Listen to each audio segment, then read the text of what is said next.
Satnam, yogis and yoginis, hello and welcome back. Welcome back indeed. For those of you who have been following along the videos on number one, they may have felt that there was a hiatus, like a break in between. And maybe if you're watching it recorded, then you don't notice that. But yes, I have been away for a while from recording. What I mean, I haven't been anywhere really, but my computer broke down and I had some technical issues. Then I was sick, and anyway, it's been a quite interesting 2 months. But I am back. I'm still learning how to set things up again and dealing with software updates and settings and things like that. But hopefully everything is settled now. Interesting, settled, eh? Another ST sound, another ST word. And we come back to number one. And yeah, there's only a few videos to finish this course, but it's been like this in freeze frame, you know, static. And yeah, it's interesting that it happened like this with this number one. So we're going to explore this a little bit. What is it about number one that this thing happened? And we're going to explore a little bit on the numbers and connect back to what we were doing with number one. Maybe, you know, for those of you who are watching this in the future, recorded videos, they don't even know what's happening because they just watch one after another. But for those of you who are following along, then this will be useful. The last video we did, it was about the sound ST. And there was this idea of stability and strength and something static and stable and still and steady and all those wonderful things that were very much connected to the number one. And I continued meditating upon that, on the sound of the ST sound. I don't know if I mentioned it because it's been a long time and honestly I haven't watched the video again. But I was considering how this S is the sound of the Kundalini. I think I did mention that. And the T, it has a direction, just like the very shape of the T is almost like an arrow pointing up, right? So there is a direction of that sound. And the S is the Kundalini energy, the S is the snake, the serpent energy, and that's in the base of the spine. And then the T is just bringing this energy up. Now you could say, up where? And well, it's interesting that one of the words that we use a lot is Satnam. Sat meaning truth, Satya, Sat, and truth, reality, and we associate it to the heart. We associate it to the heart center. So the word Sat also contains ST sound. It's SAT, yeah, but it's an S and a T, a sound. And it's interesting that we associate it to the number 4, which is the heart. And you would say, well, you know, we were so much connecting the ST to the 1, and now you're saying the Sat is 4. And I would say, well, there is a very, very strong connection between the 4 and the 1. And let's remember that the numbers go from 1 to 9. Yeah, this is in the middle is 5, 1, 2, 3, 4, 6, 7, 8, 9. And the 5 in the middle is the connection. So 5 is the marriage. Yeah? The point of connection is the point of marriage between the lower, more personal numbers and the higher, more universal and subtle numbers. And so 5 being marriage, those numbers which add up to 5 are marry very well together. So 2 plus 3 is 5, 3 plus 2 is 5. So 2 and 3, which are those numbers that we explored in another video when we were doing, I don't know if I have the drawing, I'm not even going to look for it, but there was this drawing of number 4 and how we go from the 1 to the 2 to the 3 to the 4. And we get stuck between 2 and 3 because 2 is the drama, 3 is the karma, 2 is problems, 3 is looking for solutions, all that. So these 2 and the 3 marry very well together. And similarly, 1 and 4 add up to 5 and therefore also marry very well together. By the way, if anybody is online and they are saying hello and Satnam, I don't know if my chat is properly set up. My system is still updating and things like that. So I may miss your comments if so. Just apologies for that. So I was saying 4 and 1 are very, very strongly connected. Let's see a few ways in which it is. So number 4 is the heart. and we associate it to consciousness, to conscious. And when we get to the 4, we will see also it's about commitment, it's about decisions, a lot of things like that. If you look at it, for example, commitment, let's say, well, okay, it's time for you to commit. Okay, commit to what? What are you going to commit about? What is your commitment, right? And so that question to what is bringing you to the one, is telling you what is the one thing you are going to commit to. So you cannot just commit. You have to commit to something. 4, I mentioned, is consciousness. Conscious of what? Yeah. If you just try to meditate, opening your consciousness, just being aware, but aware of what? What is coming into your awareness? So there has to be an object to that awareness until you can get to the point where the subject and the object merge together, what we understand as samadhi and other states of consciousness. There has to be an object to the consciousness, yeah, to something. You are looking at something. So that's something, that's a thing, that's a one thing, that's the one. So that's the object. Okay, so the 4 implies in some way that you have the one. And we will see what happens when we get to the 4. But in a way, we are exploring this sequence here, 1, 2, 3, 4. And one of the things about this sequence is that we start from the 1, but very often we forget about where did we start from. What was the beginning? What was the origin? And as soon as we do 1, 2, 3, meeting this marriage between the 2 and the 3 that I sometimes call the unholy alliance, yeah, when these 2 numbers which ally themselves and they become a problem for us. Problem is 2, and looking for solutions sometimes is also a problem. And as we get trapped into the 2 and the 3, the drama and the karma, we forget where the origin was, and we forget where the 1 was.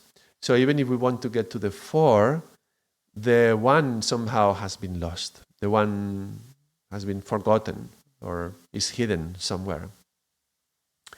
So one of the challenges of doing the sequence 1, 2, 3, 4 is to hold on to the 1 as you are moving upwards. And, knowing the qualities of the 1 being your stability and your steadiness, and we know it's associated to the soul and the base, yeah, your basic beliefs, your most beliefs is not really 1, but what is your base? Where do your foundations of who you are? That's going to start from the 1. And we easily forget about the soul as we embark on a journey. Yeah, we initiate the journey from the 1, but as soon as the time moves on and then we visit different spaces, that's the 2 and the 3, and we make plans for all the things that can happen, and we live with the situations that arise in the moment, and we are going away from the 1, the origin of that, that original impulse from the 1, that original impulse from the soul is lost in a way. And so when we get to the 3, we want to jump into the 4 and we get blocked and we go back. Maybe sometimes also we have a shadow of a 6 with the fear, and we go back and we go from the 3 to the 2, and that's how we get trapped. So if you are moving along and we are going 1, 2, 3 and we forget about the 1, it's good to stop, which is something that the 4 does.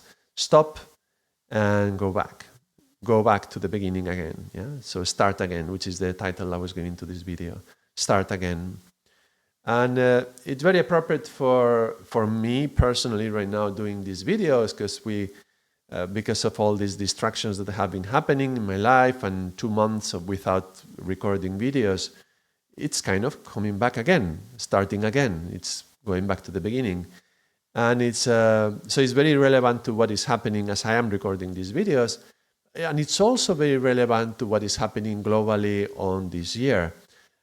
We have a video on the qualities of this year in the channel if you're interested to watch on 2020. 25, sorry. So 25, 2 plus 5 is 7. And 2 plus 5 plus 2, that's 9. And we were talking about this, the 5, the 7, and the 9, and how they were connecting together. And that's interesting. Oh, we have chat. Satnam Isabel, hello. Yes, I am back. Wahuru. Yeah, yes, welcome. Thank you very much. Thank you for giving me the welcome. And I'm glad to see also the messages that are appearing here. So thank you very much for your continued support and your messages during this time. And I will catch up to all the messages I have pending to write. But thank you for being there, Isabel. I appreciate.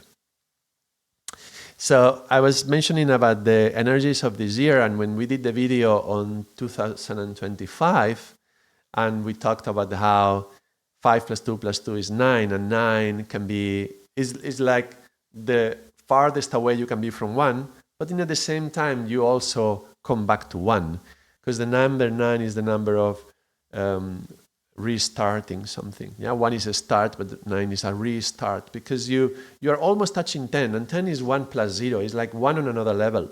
So you are like jumping to a new level. And if 5 is the middle point and this is 1, imagine this, no? 1, 2, 3, 4, 5, 6, 7, 8, 9.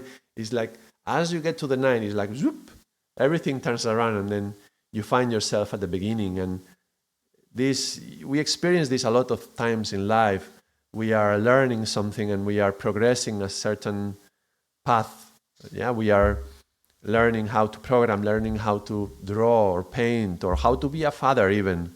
Yeah, and you are learning things and you feel you are making some progress, and then a new stage of life comes, and then you find yourself back at the beginning, right? I see this with my daughters now. They are getting older. They are not little girls anymore. They are young, but they are not so little, right? They are 9 and 10 now. And I can see that we are entering into a new stage. New, again, points to the 1. Now, something new and renewal, recycling, re-energizing, relaxing, rejoicing. All these things are, I'm not sure about rejoicing. That sounds more like joy, like the 3 and 7. But many of these sound like number 9. Konstantinos, Sat Nam, welcome back. Thank you very much. Thank you. It's funny that you are giving me the welcome. Yeah, as I come into the stream. Thank you very much. I appreciate. So number 9 is this far away number, but you feel you are mastering something, and then as you touch the 10, you realize that the 10 is also a 1 plus 0, and you are in a new cycle, which you could see like a 0, like a new loop, like a new stage.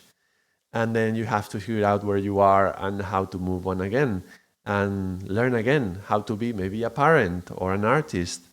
Like, for example, let's say you are an artist and now you spend a number of years developing your art and your technique and your style and your own voice and all these things surrounding this, and suddenly there is all this digital art coming up with ChatGPT and other AIs producing digital art, and suddenly you have to figure out what's my position in this new world with AI art.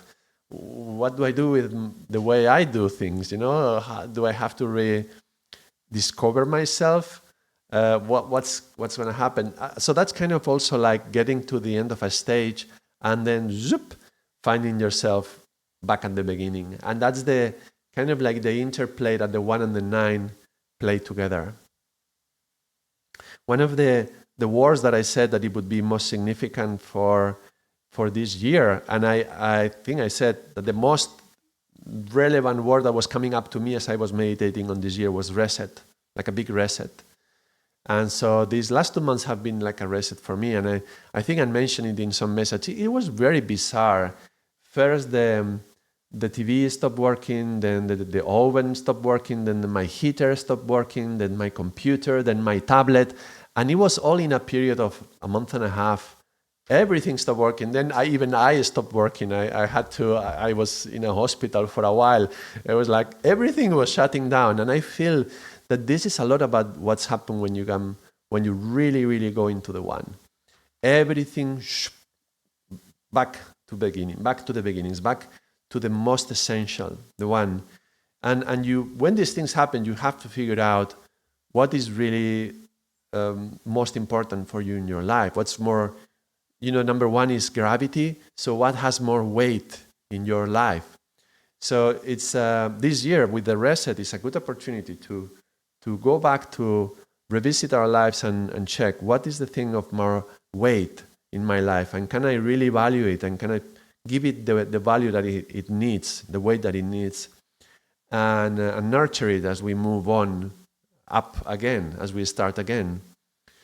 And so the 7, 25 is 7, and 7 is electrical and electronics and things like that. And if I mentioned how many electronic things were breaking down, like my oven and my computer and tablet and all that. So there was so many electronics were shutting down. And I felt it a little bit like the journey of the 751. Maybe you remember from this. The very first video we did on the Karam Kriya course, we talked about this sequence, the sequence of learning, 751, 2, 3, 4, and so on, yeah? So, and this is the 7, I was just mentioning the technological. Infinity, hello, it's been a while. Yes, thank you. Welcome to the stream. Good to see you here. So 7 is I was just mentioning now all these electronics that were shutting down. Kind of like 5 is the sacrifice. So, something has to die. 8 is death, but, something is sacrificed to get into the simplicity of the one and to touch the one, to touch your soul and the essence. So in this year 25, that's the 7, yeah? 2, 2, 5, 2, 0, 2, 5, that's the 9, but the 9 turns around to the 1. So it's like all this shutting down of the 7 is coming down to the 1. It's like an opportunity to say, okay, what am I giving up with this 7? And 7, remember, is the mind, is the beliefs, is the thoughts, thought patterns and behaviors and ways to see the world. So, and again, this year, an opportunity to do a reset to all these things that we have.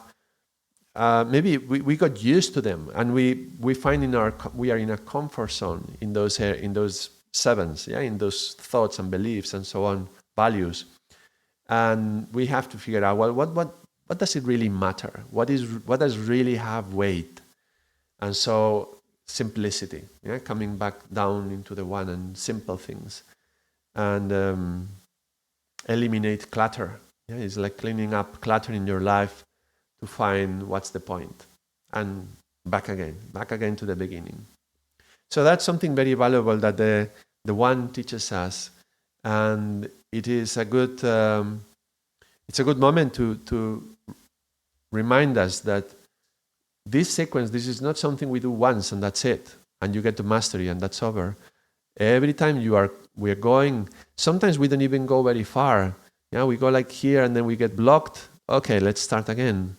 And sometimes we need to start again and start again and start again. And maybe sometimes we can get a bit farther and a bit farther. Sometimes you get to a 9. It feels like some completion, and it's actually the 9 of the group turning upside down, and you're like, oops, start again. And 9 is the number of tolerance and patience. So as you get to the 9, you have to learn that patience and that tolerance, and also the patience to realize that maybe one little stage of life is over, and then we move into the next stage. So let's see in the next stage, what do we have to start with? And also, as we move into the next stage, can we remove enough of this clutter, mental clutter, yeah? And clutter in our spaces, mental space and physical space in our house, how much of it can be sacrificed so that we can find that simplicity that is going to take us on. And as we move on, to not forget this. Yeah, this one, this soul, this thing of value that you find, can you not forget it? By the way, this one is alone, and one is also isolation. So maybe some of the things I've been expressing today, you may go back to the moment when we were in lockdown during COVID, and the whole world was shut down. Yeah, not just electronics. The whole world, we got into an isolation mode, which is the one. We were forced into that one. And by being in the lockdown, it was a great opportunity, but it was very confronting as well, because you are confronted with that. In that isolation, you are confronted with being with yourself, because there's nobody else in your house, right? When you're in lockdown, you are with yourself. Even if you are with a family, some of you might have been with a family, but also you are very much with yourself. And that confronts to what you are and who you are, and do you like yourself? Do you enjoy being with yourself? And maybe during that period of isolation, it could have been an opportunity for you to find some valuable things within you. Where did you lose the time? Did you lose those months in distractions? Did you get distracted with life, or did you find something and applied it in a nice way? I personally, during those months of isolation, we connected with art a lot. I brought a lot of art material. Yeah, there's watercolor paints, and I started carving wood. I like carving and then painting the figurines, and I have some wooden things. And my daughters would be painting, and it was a moment for connect again with the art part of myself, personally for me. But you can ask yourself, during those months of lockdown, what did you connect with? And that thing that you found, and that's already 5 years ago, and notice the number 5. So as we came out of that, 1, 2, 3, 4, 5.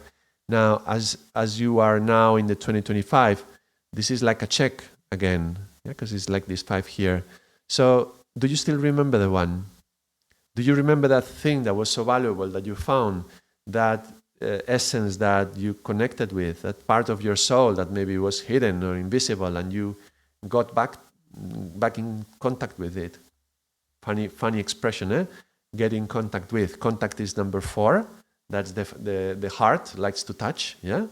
And contact with something, the one. So that's the 4 and the 1 again, coming back to the beginning of this stream when I was talking about the connection between 4 and 1. So this year, particularly 2025, it's been 5 years since the 2020. So as you come into this 5, and 5 is also the challenge, 5 is a little bit of a challenge for you. It's like also, asking you, do you remember the one? Maybe during the lockdown you found something very valuable, and then you started, when we came back into life and back to connection with other people and social life, and we get out of that isolation, we start doing 1, 2, 3. And then as you are moving on, do you remember the one? Because that's the thing about the one, it's so easy to forget, and then we get lost into the world. So this year, 2025, is a good opportunity to check. Have I forgotten something? Because if I have forgotten something, as you get into the 5, that 5 is going to be an opportunity to come back and come back again, back again to the beginning. And let's make sure that as we move on, we don't forget that 5. And actually, we don't forget the 1, the soul, the one essence that is that we found here at the very beginning. Now, if you don't lose that, if you hold on to that essence, that very, very valuable thing, the thing of weight in your life, if you don't lose it, as you are moving on, then you make something that is quite special. In Karam Kriya, sometimes we call it the shortcut, which is that you are moving from the 1 to the 2, but you bring the 1 with you. You move from the 2 to the 3, you bring the 1 and the 2 with you, and then you come into the 4, and the 4 is awareness and consciousness. And as you get into the 4, you are still holding the 3 and the 2 and the 1. And what happens is that then you have the 1 plus the 2 plus the 3 plus the 4. And then 1 plus 2 plus 3 plus 4 is 10. So you can actually get to that 10 that you were looking so much. You were really, really looking to get to that 10. Look, this big 0 is like a huge 10, yeah? You want to get to that 10. This 10 is here, it's like a promise. But remember, as we were getting into the 9, the pen turns around. I have my fingers with curcuma. I was just cooking before, and I still have they're still yellow with the curcuma. But as you get to the 9, it turns around. And then there is this beautiful thing. It turns around sometimes to the 1. Sometimes you have to go back to the 7 and do a full reset of the electronics and your thoughts and your beliefs, your mind, your words, finding the essence again. But then if you can hold it, look, 1 plus 2 plus 3 plus 4, and then there is this shortcut, which I'm going to add it here to this ancient drawing now from the very first course. There is this little shortcut that jumps straight into the 10. So there is a possibility that as you do 1, 2, 3, 4, you can touch the 10. And I think that it is exactly the possibility that this exists is why, as we move into the heart, there's something beautiful in the heart that makes us want to stay there. That's why, as we are rising in our consciousness, we start doing yoga, we rise in our consciousness, our chakras open up, and the energy gets higher. And as it gets to the heart, we just want to stay here. But again, it's easy to forget, that original one, and we just stay in the heart. And then if you stay there and you forget the one, then problems arise. And that's why sometimes I see in yoga a lot of people with a very wide, big open heart and many basic problems. Problems at the very base, including money problems, problems at home, problems finding a house, problems in the stability of their life. It's very unstable, things like that. And they are lovely people, very loving people, very willing to do service, very willing to do things for others and being in community, and yet some very fundamental parts of their life are totally unstable and shaken. So that's the one missing there. So generally that's why we say, as we are raising the Kundalini and the consciousness, first bring the energy to the top and then bring it down to the heart.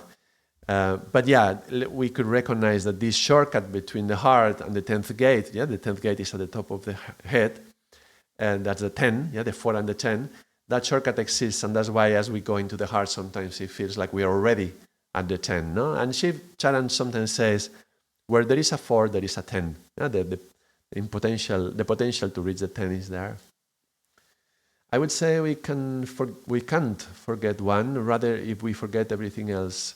One is what remains, one is beyond the mind, like non-dual, and every number afterwards is in the mind realm, which all are the same one, but expressed in different ways. Do you agree? They are the same one expressed in the same ways. So this is like saying there is a one in every one. This is like saying God is everywhere, and we all have a soul, and we are all connected to that soul. And it is true. However, do we experience that?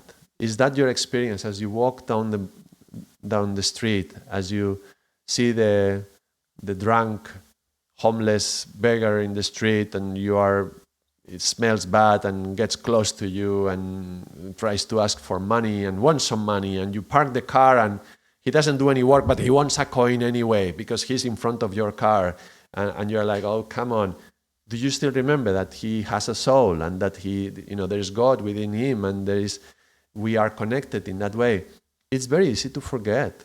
That one is very easily forgotten, even within ourselves. We get into the tangle of life. We go into our plans and things that we want to do, and we start distracting ourselves and entertaining ourselves with the day-to-day things that we do. And we forget about the soul. It's really quite extraordinary, somebody who is able to stay in contact with that one all the time, that they never lose the connection with that soul, and everything they do is soulful, is full of the soul. And it's possible, I'm not saying it's not, and I'm not saying that the soul is not there, I'm just saying it's forgotten. It's somehow invisible. The one is invisible. Remember that there is these layers of the layers of consciousness and the layers of the tree. We were talking about the different layers of the tree, from the seed and the roots and the trunk and branches and flowers, and fruit. Well, the seed is the one that is most under the earth, more hidden under the earth. And we may be looking for the seed everywhere, but where is the original seed? It's lost somewhere around there. We don't see it. We must keep within ourselves the thirst for the essential. That's nice. That's a very nice expression of number 2. Thirst for the essential. That's the 2 for the 1. And I believe this is why when we start the yoga class, we start with the Om. Om. It's an expression of longing. Om. It's an expression of pain. And thirst, yeah, that's number 2 is thirst. That's the root, yeah, looking for the water, but in a way is looking for the essence. Yeah, so the water is the essential element that the tree needs to survive.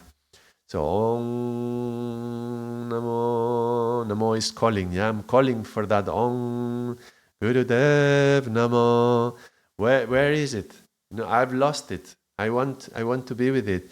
When we are feeling well, when we are, watching a movie, or you put your YouTube or your Netflix or whatever you want to watch, and you are distracted, you're entertained, and you are having fun, and you forget about your soul. How easy we forget about the soul. And then something happens, and then my mood starts to shift, and maybe I remember I broke up with somebody, or something happened, or somebody died, or somebody's sick, or my best friend left to another country, or whatever happened, and then we get sad. And that sadness reminds us of the original sadness, which is that feeling separate from our soul, feeling separate from God. Now, if we didn't have that, if it was not hidden, if it was not forgotten in a way, we wouldn't have to do even yoga. We would already be in one with the one, one with the one, with God.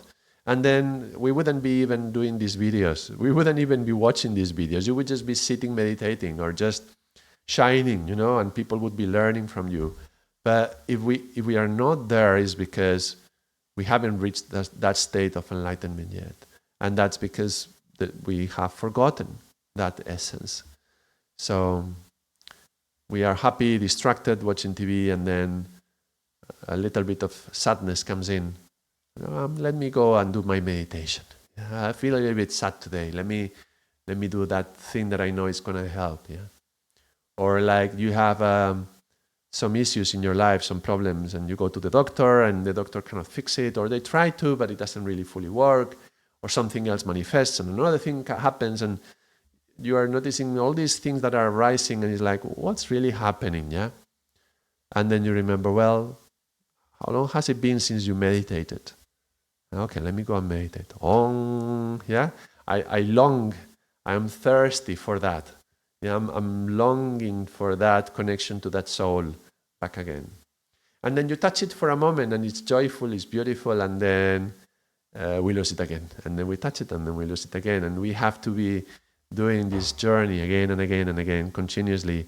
And especially as we move through the 2 and the 3, holding on to that one, staying in contact with the one as we go into the 4, and maybe someday be blessed to reach that 10.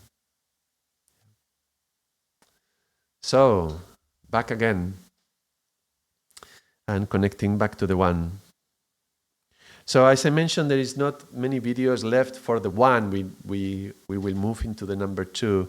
But I think there's one more video to go.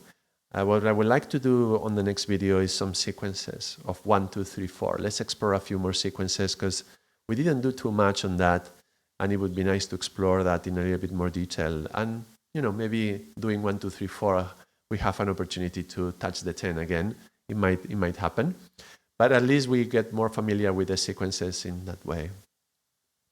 Absolutely. But my point is, forgetting and remembering are of the mind, but that one is beyond. Like we can't even experience the one with the mind.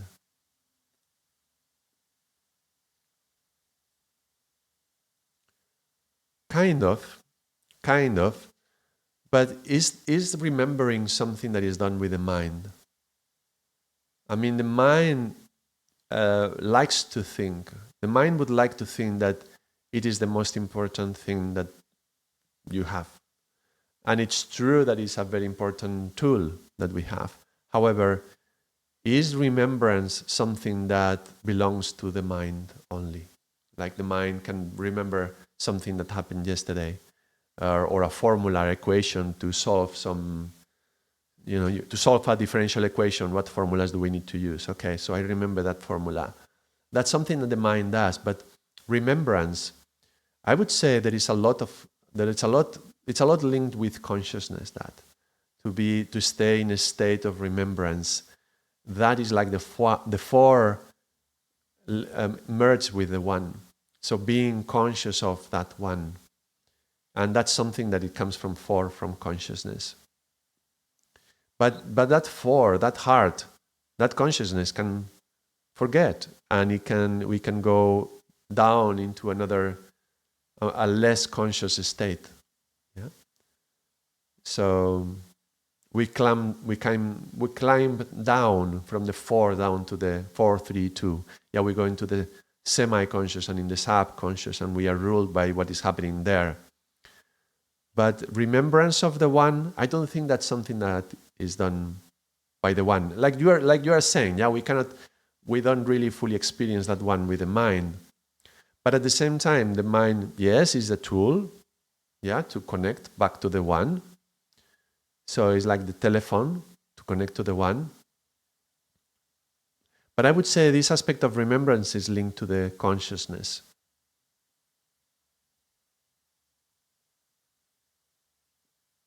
And it is when we fall so in love with the mind, with what the mind tells us, that we get hypnotized by it, and it's telling us, look, whatever I'm saying, that's who you are. Yeah, like I am my thoughts. I am not my thoughts, but my thoughts tell me that I am, and when I believe it, then I forget who I truly am. So as you go down from the 4 and the 1 into the 3 and the 2, so this unholy alliance of the 3 and the 2, then you live within the mind and you forget your essence. Yeah. All right. Hopefully, it's more clear, this thing. And I think for the first video after coming back is enough for today.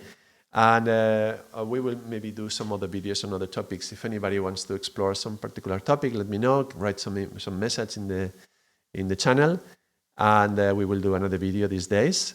And I have to get back to a regular schedule, and the thing is, summer is coming right now, right away. My daughters are already on holiday, so I'm not sure how regular can I be with the streaming, but I will definitely be streaming whenever I can. Maybe not Tuesdays and Thursdays like I used to, but I will be streaming whenever I can.